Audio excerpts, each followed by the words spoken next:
Have you ever wondered why some women, like magnets, draw admiring glances and genuine interest from men shrouded in an aura of elusive charm, while others, despite all their visible efforts, their titanic struggles to be perfect, remain in the shadows, feeling invisible, undervalued, and tragically misunderstood?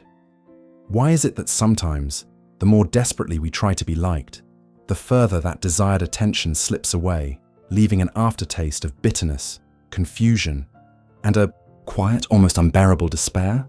This isn't a cruel twist of fate, a blind accident, or someone's insidious whim. This is a profound, immutable psychological law, unraveled with brilliant insight by Carl Gustav Jung, a titan of thought who dedicated his entire life to exploring the most hidden, most enigmatic, and most powerful corners of the human soul. Today, we embark on a journey into the very heart of this law. We'll talk about that single, fundamental mistake, which in Jung's profound conviction, countless women make in their natural, beautiful, and entirely understandable desire to be liked. A mistake that, like an invisible yet sturdy barrier, prevents them from unveiling their true, natural attractiveness, the kind that requires no effort but simply is. But more importantly, we will meticulously, layer by layer, uncover those 9 special moments. Not superficial tricks, not carefully constructed masks, but genuine inner manifestations of your depth, your uniqueness, that can awaken in a man that all-consuming feeling where he simply cannot resist. Not because you outsmarted him, not because you applied some secret technique, but because he encountered something real, a power emanating from the very heart of your unique, inimitable personality. Are you ready to learn how to stop exhaustingly trying to be liked and start naturally being someone whose charm is impossible to resist? Then let's begin this fascinating journey into the depths of psychology and, more importantly, into the depths of your own soul. Part 1. The main mistake women make who want to be liked. The betrayal of the self. So, what is this fundamental, almost tragic mistake that Jung so persistently warned us about? It's insidious because it often hides under the guise of virtue, under the mask of wanting to be good, agreeable, always accepted and approved of. This mistake is the agonizing loss of one's authenticity, one's self, in the exhausting, endless pursuit of external approval. Carl Jung taught that within each of us, like a precious core, like an inner compass pointing the way to our true selves, lives the self, das Selbst. This is our true center, the core of our unique personality, that most intimate I, which knows who we truly are, what we genuinely want, what we deeply believe in, and what our authentic values are. The self is wholeness, encompassing both conscious and unconscious aspects of our psyche. But a harsh society, rigid upbringing, deep-seated, often unconscious fears, fear of rejection, fear of loneliness, fear of criticism, compel us, sometimes from childhood, to don the persona, a social mask, meticulously constructed to meet the expectations of others. We begin to play roles. The good girl who never argues, the ideal partner who always intuits desires, the understanding and all-forgiving friend who never burdens others with her problems. And in this draining game, in this desperate striving to be someone else, someone who we think will be liked more, will evoke admiration, will earn love, we commit a quiet but destructive betrayal. The betrayal of ourself. Like an inexperienced sculptor, we chip away whole, living pieces of our soul, deeming them wrong, unattractive, inconvenient, unworthy of love.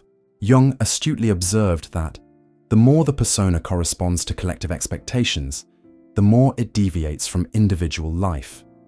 In other words, the more diligently, the more fanatically you try to be who you think others want you to be, the further, the more hopelessly, you distance yourself from your true self.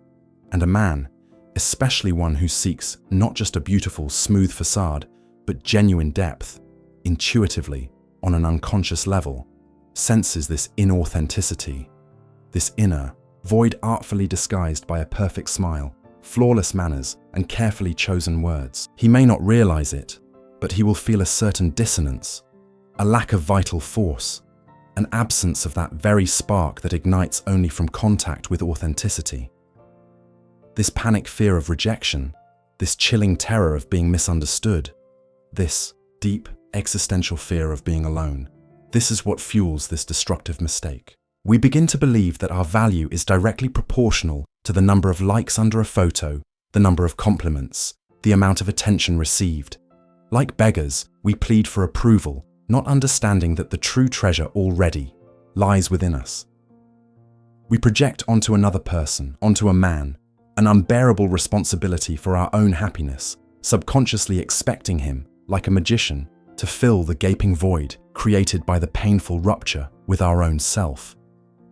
But, as Jung wisely and accurately noted, the meeting of two personalities is like the contact of two chemical substances. If there is any reaction, both are transformed. If, however, one of the personalities is merely a meticulously constructed persona, devoid of connection to the self, then unfortunately, no genuine, deep, transformative reaction, no true, living connection will occur. There will only be an interaction of masks, superficial and short-lived. Another critically important aspect of this mistake is the total neglect and suppression of one's shadow. The shadow, according to Jung, is not some locus of evil or absolute depravity. It is that part of our personality that we reject, repress into the unconscious, and refuse to acknowledge in ourselves. Our righteous anger, which we deem unfeminine, our selfish desires, which contradict the image of selflessness, our vulnerability, which we mistake for weakness, our hidden strength and ambitions, which might seem too masculine or frightening to some. But it is precisely in the shadow, in this dark, unexplored corner of our soul, that vast, inexhaustible potential is hidden. Our unspent life energy, our authenticity, our unique zest. By trying to be exclusively light, positive, agreeable, and conflict-free, a woman voluntarily deprives herself of this colossal power, this multifacetedness, this vital truth that makes her truly alive, three-dimensional and incredibly attractive. A man, like any human being, is subconsciously drawn to wholeness, to completeness, not to a refined, one-sided, sterile perfection. The consequences of such a profound mistake, such a betrayal of the self, are always sad and destructive. It is, first and foremost, a gnawing inner emptiness, a sense of meaninglessness, even if externally everything seems prosperous and right. It is the building of relationships based on illusions, on mutual projections, rather than on genuine, deep intimacy and understanding. It is the unconscious attraction of partners who either masterfully wear masks themselves or seek a convenient function in a woman, a housekeeper, a beautiful accessory, a psychotherapist, rather than a unique, living personality. It is an endless, exhausting run on a closed loop in desperate attempts to earn love, recognition, attention, instead of simply being love, radiating it from within, from her whole self. But Carl Jung wouldn't be Jung if he merely diagnosed without, pointing the way to healing, to transformation. And this path, the path of returning to oneself, always begins with one thing, with ruthlessly honest awareness, with a courageous look at oneself, into the darkest corners of one's soul, and with the admission, yes, for too long, too desperately, I tried to be someone else. It's time. It's time to return to my true self.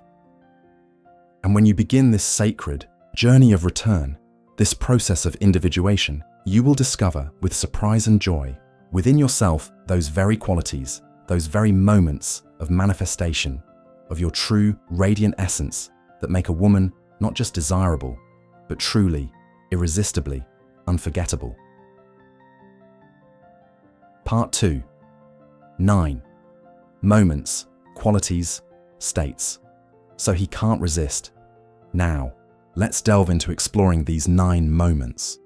It is crucial to understand that this is not a set of learned techniques, not a list of seduction tactics or polished manners.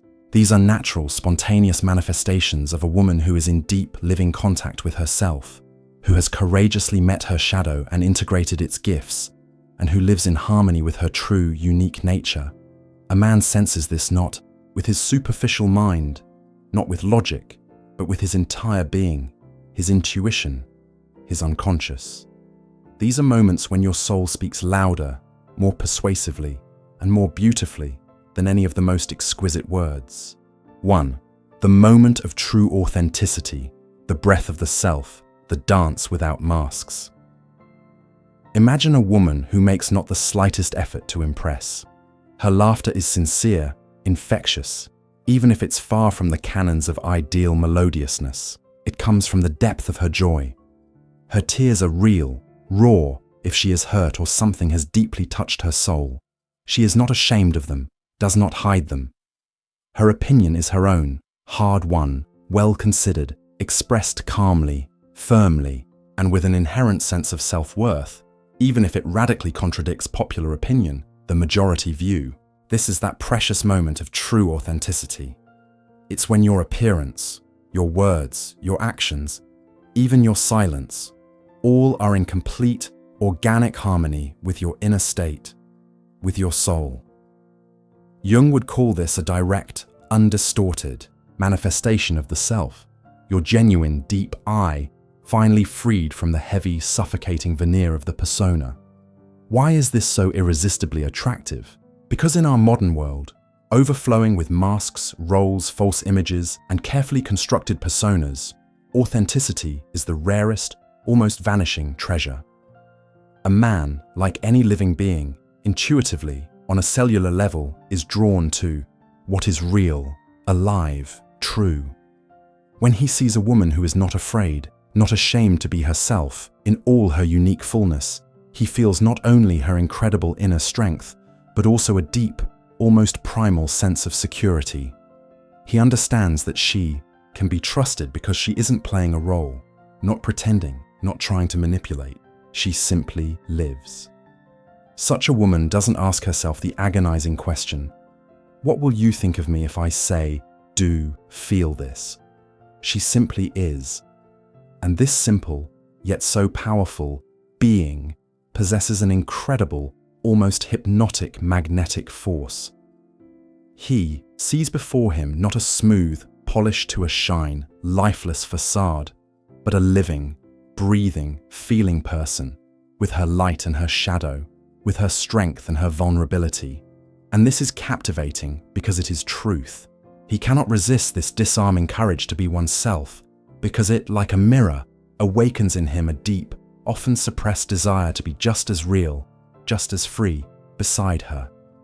The moment of unshakable boundaries, dancing with the shadow, the wisdom of refusal. Remember when we talked about the shadow, about that repressed, often demonized part of us where, nevertheless, our righteous anger, our ability to firmly say no, our resolve to protect our space and our values are stored. A woman who has courageously faced her shadow, acknowledged it and integrated its gifts is not afraid of her boundaries. She doesn't shout about them from the rooftops, doesn't throw demonstrative tantrums, doesn't become aggressive. She simply, calmly, firmly, and with unwavering inner dignity makes it clear what is acceptable to her and what is categorically not. You cannot speak to me that way. This doesn't suit me. I'm not willing to agree to this. I don't want to discuss this topic right now.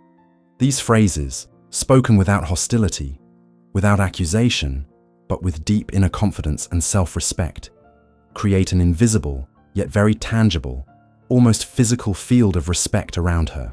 Carl Jung tirelessly emphasized that integrating the shadow is not about becoming a malevolent monster or an aggressive harpy, but about achieving psychological wholeness, inner strength, and true maturity.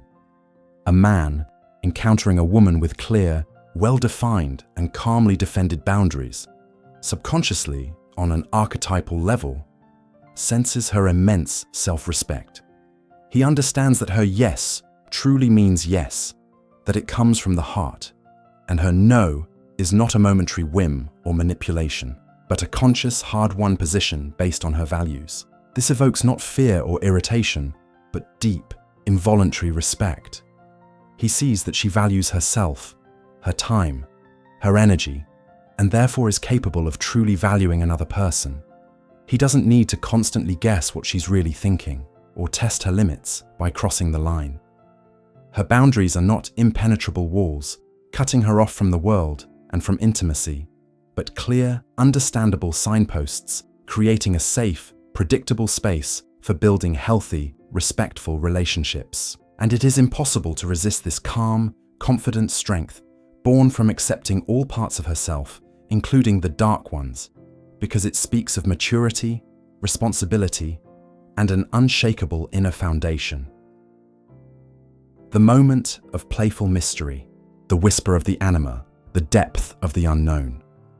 Within every woman, according to Jung's profound insights, lives the anima, her inner, often unconscious, feminine essence, her soul, connected to intuition, subtle emotions, the world, of feelings, the mysteries of the universe, the deep layers of the unconscious.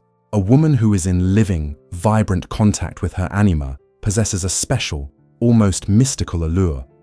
She is unpredictable in the best, most enchanting sense of the word. She doesn't lay all her cards on the table at the first fleeting encounter, doesn't reveal her entire self to the first person she meets. There is always a certain mystery about her, something unsaid, an enticing depth that one wants to explore, to know, to unravel endlessly. This doesn't mean she is deliberately, cunningly, hiding something or playing the role of an unapproachable snow queen. It's just that her inner world is so rich, so multifaceted, so full of nuances and shades that it's impossible to grasp it all at once, in a rush.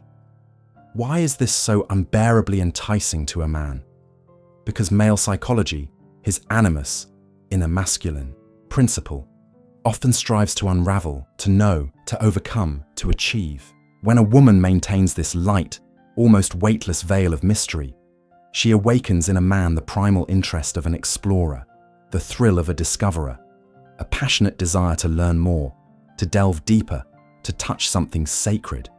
Her incomplete, intriguing answers, her thoughtful, barely perceptible smile, her sudden yet harmonious mood shifts, if they are not destructive but reflect the richness and liveliness of her nature. All this creates an aura of enchanting intrigue and the promise of something more. She is like a rare, wonderful book that one wants to read again and again, finding something new, unexpected, delightful each time. This is not a primitive game of cat and mouse. It's a natural, organic manifestation of her inner complexity, her depth, her connection to the bottomless ocean of the unconscious. He cannot resist this quiet but persistent call of the unknown, because it awakens his imagination, his fantasy, and a deep desire to touch something truly unique, authentic, life-giving. The moment of emotional independence, reliance on the self, freedom from neediness. Imagine a woman whose mood, whose inner state, does not critically depend on whether he called or didn't, texted or forgot, whose self-esteem doesn't swing like a pendulum with the presence or absence of compliments, with others' approval or criticism, who is happy on her own, fulfilled from within, with her own interests, friends, hobbies, plans. This is a woman who has found, or is actively finding, precious emotional independence. She doesn't cling to a man like a life raft, doesn't dissolve into him completely. Losing herself doesn't make him the sole center of her universe, the meaning of her existence. Her true center is within herself, in her unshakable self. Carl Jung wrote extensively about the process of individuation, a lifelong journey of becoming oneself, a path to achieving psychological wholeness, maturity, and self-sufficiency. A woman who has courageously traversed a significant part of this path or is confidently walking it radiates a calm, quiet, yet incredibly powerful confidence. A man feels that she is with him because she genuinely wants to be, because she enjoys his company and finds him interesting, not because she desperately needs him to fill an inner void, escape loneliness, or validate herself through him. This lifts a huge, often unbearable burden of responsibility for her happiness from him, and, paradoxically, makes her even more desirable, even more valuable in his eyes. He sees that she is a whole, self-sufficient person, not a fragile half, desperately seeking its other missing part. This evokes not pity, but deep respect and a sincere desire to be with her as an equal, as a strong, interesting ally, not as a rescuer or guardian. It is very difficult to resist such genuine self-sufficiency, such inner freedom, because it offers a relationship based on free choice, on mutual enrichment, rather than on suffocating dependence, jealousy, and constant fear of loss. The moment of genuine presence, the art of being here and now, the magic of attention. In our crazy age of digital rush, information overload, and total multitasking, the ability to be truly, deeply present in the moment is the rarest, almost vanished gift, a true treasure. A woman who, when communicating with a man, is truly with him, not with her thoughts in the past or future, not on her phone, but with her entire being, listens to him attentively, without interrupting, looks him in the eyes with genuine interest, isn't distracted by extraneous sounds or her own wandering thoughts, creates a moment of deep, almost sacred intimacy and genuine, living connection. This isn't just a display of politeness or good upbringing. It's the result of inner work, a manifestation of mindfulness, the colossal importance of which Jung spoke so much and so convincingly. 5. When a man feels that he is truly heard, seen, and understood, that his words, his thoughts, his feelings are important and valuable, he instinctively opens up, like a flower to the sun. He feels understood, accepted, significant, unique. Such a woman doesn't just passively listen to his stories.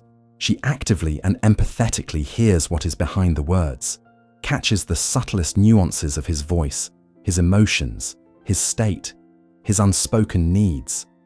This creates a feeling of deep, almost mystical contact, a subtle nonverbal union of souls. She doesn't judge him, doesn't condemn, doesn't interrupt mid-sentence, doesn't rush to give unsolicited advice or impose her opinion.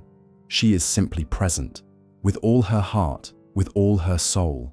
And this genuine, undivided, quality attention acts as a healing balm for the soul, especially for a man who, in the modern world, often experiences a deficit of such deep, accepting listening. He cannot resist this feeling of being seen and valued for who he is, in all his complexity and contradiction, because this is one of the most fundamental, most profound human needs. The moment of accepting his shadow. The wisdom of the mirror, the power of compassion. None of us are perfect, no matter how much we strive for it. Each of us has our shadow, our hidden fears, our deeply buried weaknesses, our unseemly, socially unapproved character traits, our past mistakes and traumas. A woman who is at peace and in harmony with her own shadow, who has courageously acknowledged and accepted her dark sides, is capable of treating the shadow of another person, including a man, with much greater wisdom, patience, and sincere acceptance. This, of course, does not mean blindly condoning destructive behavior, justifying violence or toxicity.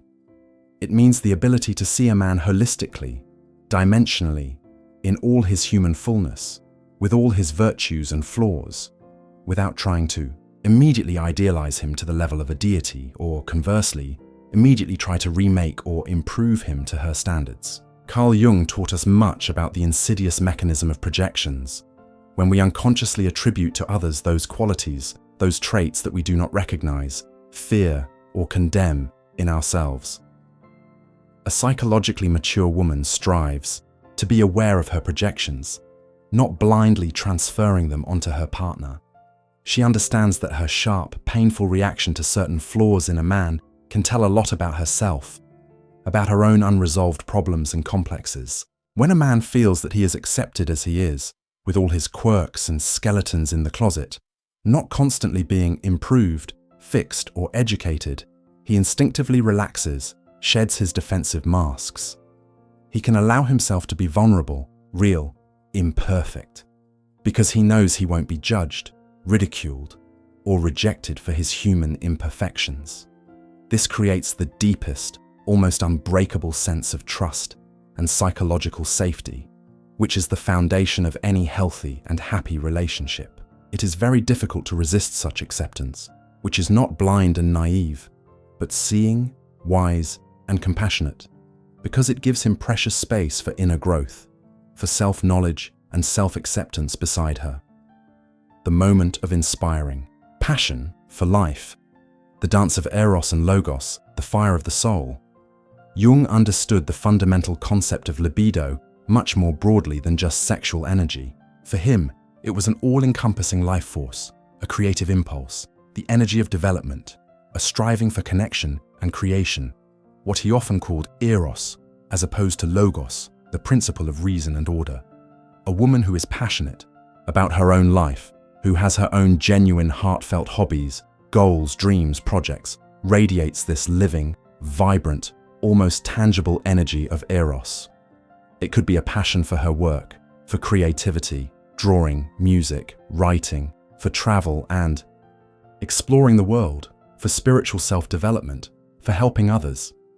It doesn't matter what it is. The main thing is that her eyes shine with a genuine fire when she talks about what she truly loves, what fills her life with meaning and joy.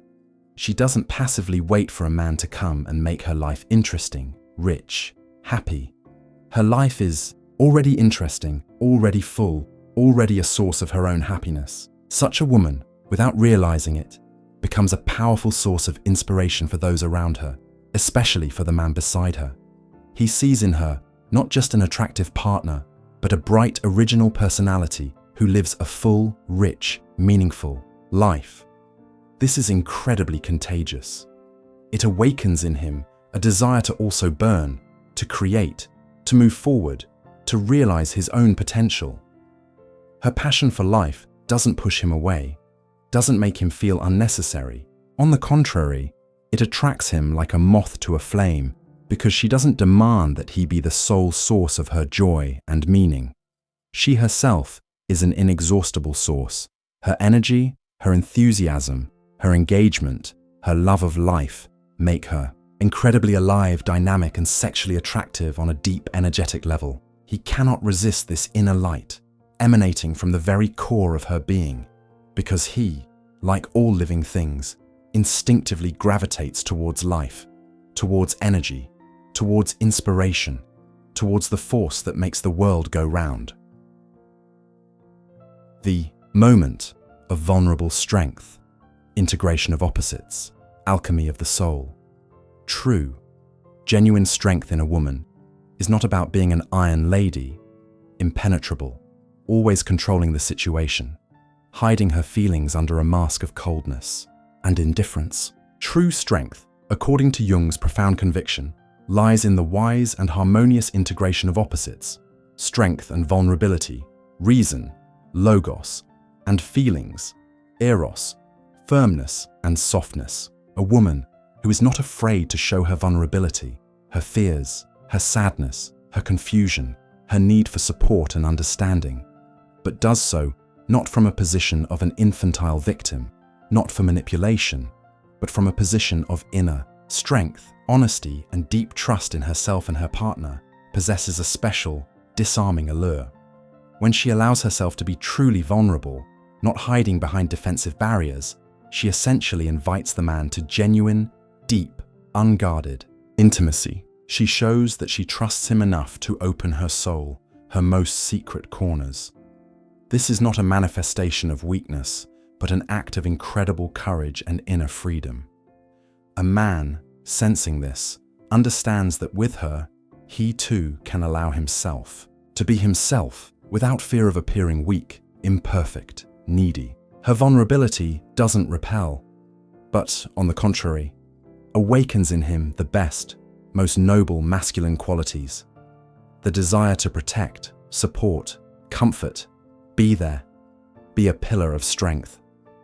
But this is only possible when vulnerability is organically combined with inner strength, with a clear awareness of her own worth, with the ability to stand up for herself when necessary.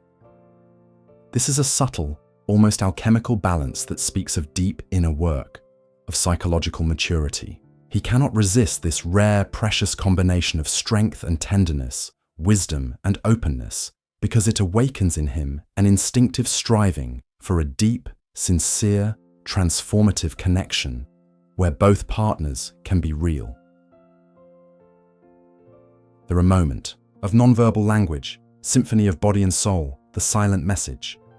Long before a woman utters her first word, her body is already telling a whole captivating story about her. Her posture, her gait, her gestures, her gaze, even the way she breathes, all these are powerful nonverbal signals that are read by a man and those around her on a deep, unconscious level, much faster and more accurately than any words. Carl Jung attached colossal importance to the language of the unconscious, the world of symbols, archetypes, which manifest, among other things, through our body. A woman who is in a state of inner harmony with herself, who loves and accepts herself, who feels her connection with herself, involuntarily radiates this harmony through her body. Her straight yet relaxed, regal back speaks of inner confidence and a sense of self-worth. Her smooth, graceful, unhurried movements of inner calm, serenity, and enjoyment of the moment. Her open, warm, direct gaze of acceptance of herself and the world, of an absence of fear and judgment. These are not learned, artificial poses or manners that can be copied from a fashion magazine, but a natural, organic manifestation of her inner state, her inner music. When she feels valuable, when she loves and accepts her body with all its peculiarities, when she feels like the mistress of her life, this is inevitably reflected in every movement, in every gesture. A man instinctively, on the level of ancient archetypes, reacts to this nonverbal symphony, to this silent song of her soul. He sees before him not just a collection of physical forms and features, but an embodiment of femininity, grace, inner strength, life energy. This attracts on a deep, almost primal, instinctive level. He cannot resist this silent music of her soul, expressed through her body, because it is a universal language, understood without words, and which irresistibly speaks of her wholeness, harmony, and true beauty. So, we have examined in detail that main mistake which, unfortunately, women so often make in their natural desire to be liked, the agonizing loss of self, the betrayal of their self, and the 9 special moments, 9 shining facets of genuine, deep feminine attractiveness, based on the eternal wisdom of Carl Gustav Jung. It is important to emphasize once more, particularly insistently, this is not about a set of cunning manipulations, superficial seduction techniques, or artificially created roles. All these 9 moments are the natural, organic fruits of deep, honest, sometimes difficult inner work. They are the result of following the path to one's self, courageously integrating one's shadow, and establishing harmonious contact with one's anima. Carl Jung taught that true, enduring attractiveness is not an end in itself that can be achieved through external contrivances, but rather the subtle, unique fragrance of a flower that has naturally and luxuriantly bloomed because it was properly, lovingly, and understandingly cared for.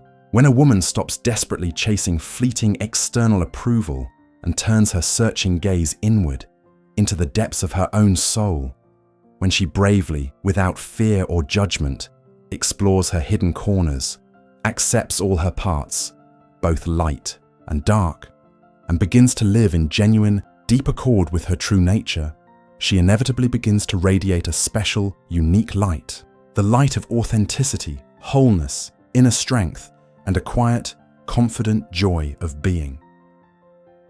This path to oneself, the sacred path of individuation, as Jung called it, may not be the easiest or quickest.